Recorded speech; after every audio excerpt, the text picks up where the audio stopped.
What's up, everybody? Welcome to another episode of Broke Girls Art School. In today's episode, I will be showing a step-by-step time-lapse tutorial of how I completed this dog portrait. I actually made this as a tip for one of my tattoo artists that's going to be doing some work on me later this week. I figured it'd be a nice little surprise rather than just throwing in some extra cash. So yeah, if you have any questions, make sure to drop a comment and don't forget to like and subscribe. Let's get started. Alright, so the first step that I always take when making a wood burn is stenciling. If you guys want a more in-depth tutorial on how I make my stencils, I'll tag a link in the description box below. But pretty much I just use tracing paper and then I pull up the image. You could use really any LED surface. I like using my iPad, but you could also use your computer or mirror the image onto your TV. And then I just trace over everything with a regular graphite pencil. And when you're making your stencil, make sure to mark all of those different shadows and contrast lines because it'll just make your life that much easier when you're actually working on the burn. Another tip, always make sure to flip your image before you start tracing it, because when you flip the tracing paper back onto the slab of wood, you want it to be facing in the same direction that it was originally. So now we're taping down the tracing paper onto the slab of wood, and I just use a quarter to kind of almost like scratching a lottery ticket to get it on there. The first step that I usually take when doing pet portraits is knocking out all of my heavy darks first. And this dog is mostly black, so there's a lot of black that we're going to be doing in this burn. When I'm doing portraits of people, I usually start off really light and like work darker and just keep layering as I go. But with animals, I like to go from dark to light. Another tip that I would recommend is go like one value darker than in the photo and also one value lighter. So the more you up the contrast, the more readable your burn will be from across the room. So next we're going around the eyes. And if you guys want shading tips, I'll tag another video that I did previously. I go over the different burning tips that I have, different techniques to shade in different ways. So I'll tag that link below as well. Going in on the nose. And sometimes I'll kind of treat my burns like a tattoo and I'll line them first. Other times I'll do all the shading first and line them after. It really just depends on the picture.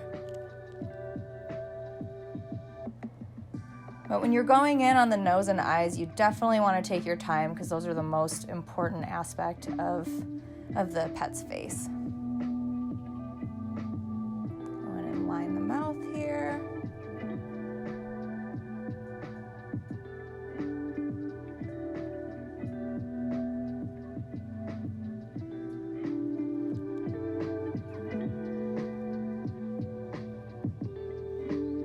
And just packing in more heavy blacks.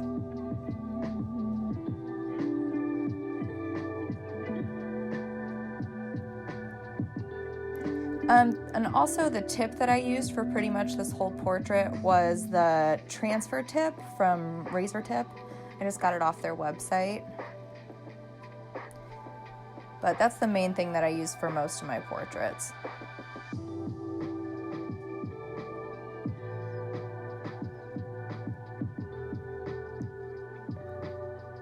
And I also recommend kind of erase some of the pencil off of the wood before you burn over it. Because if you burn on top of like heavy graphite, then it'll kind of like stick in the wood. It's a lot harder to erase afterwards.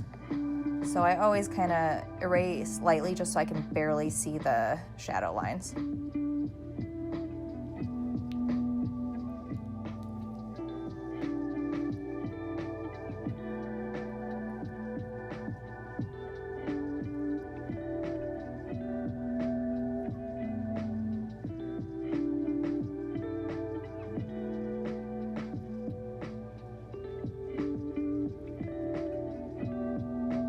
Another tip, I always recommend like wearing a glove like I have here with like the fingertips cut off.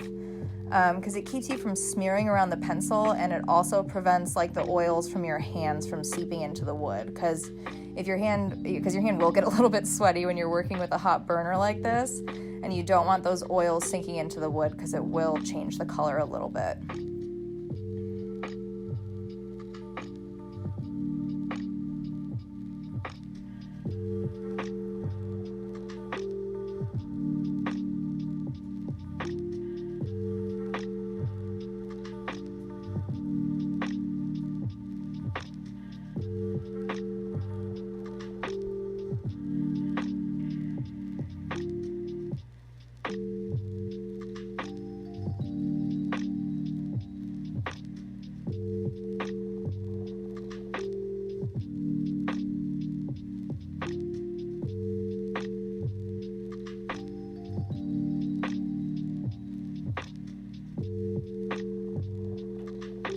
I'm going over one more time with the eraser. Another thing that I recommend is going back into your project like multiple times, like maybe on a different day or a few hours later, because I guarantee you will always find some different shadows that you might have missed or places where you need more contrast.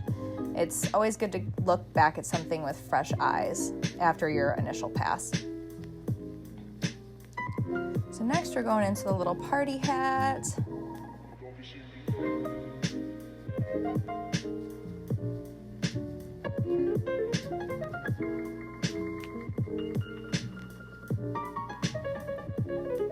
And originally I wasn't going to add the name, but then I thought it'd be cute to add the name in the hat, so it didn't take up more space, but could still be a part of the picture.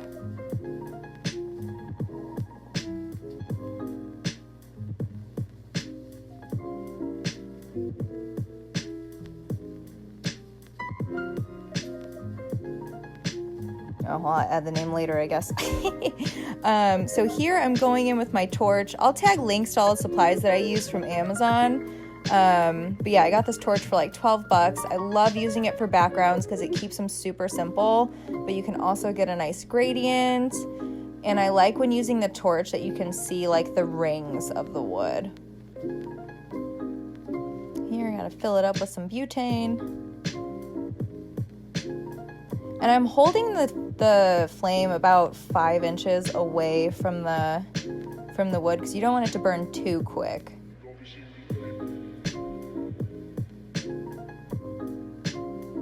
All right, and now I'm just grabbing my Dremel tool to go around the edges of the dog just to really make it pop out.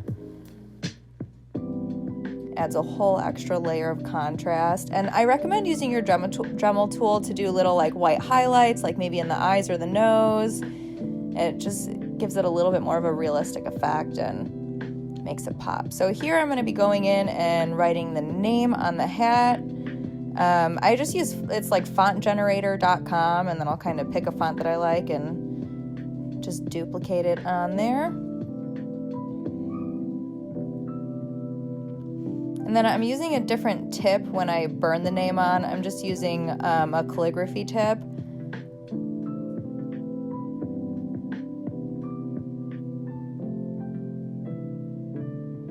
And this tip, I believe, is from Coalwood Burners.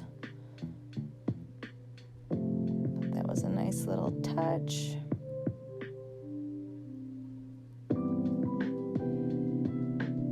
Then I went in with the Dremel tool again to make the name pop out a little bit more. Just doing some white highlights around the letters. Now some white highlights in the eyes and the nose. And then I went in another time and just added some more shadows and shading where I thought it was necessary.